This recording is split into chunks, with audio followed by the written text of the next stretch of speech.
Assalamu alaikum. This is not a message as much as it's a testimony to the Sudanese people, their national community, and the Council of the Militant Coup in Sudan. I state the following as a Sudanese activist and a citizen. I do not belong to any party, as many of you might know. Not that it's something to be ashamed of, but it is the truth nevertheless. And having said that, I certainly don't belong to the Force of Freedom and Change, the FFC, nor the Sudanese Professional Association, the SBA.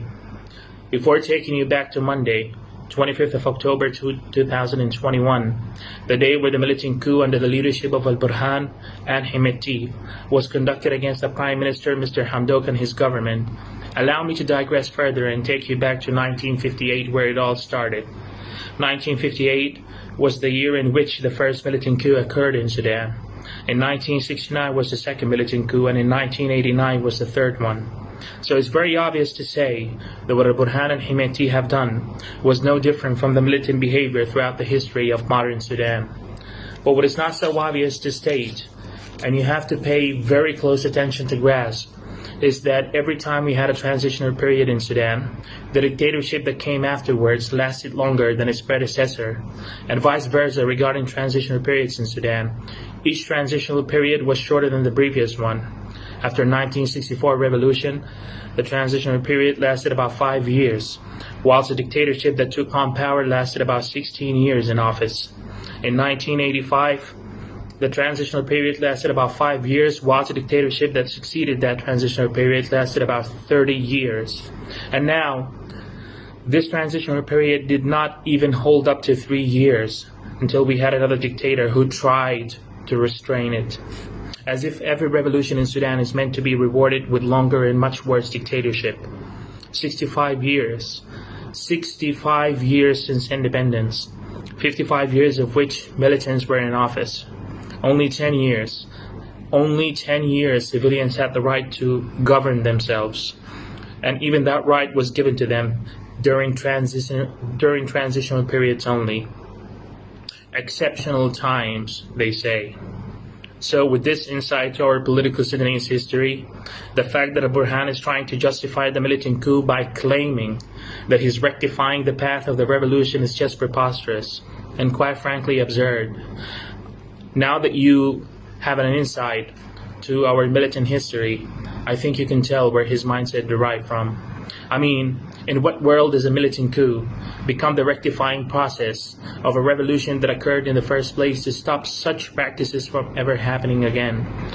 It is needless to say that what Al-Burhan has done is nothing more than a stab in the back of both the Sudanese people and his partners in office. Is it not suspicious to conduct a militant coup when it's only a matter of 1 month or less from handing over the Sovereignty Council head position to the civilians? The truth is that Al-Burhan is nothing more than an extension for the Muslim Brotherhood, or for the Muslim Brotherhood regime, especially that two of the Muslim Brotherhood leaders tweeted 12 hours prior to the coup, and I quote, "Tomorrow is a bright new day. We will name our new government.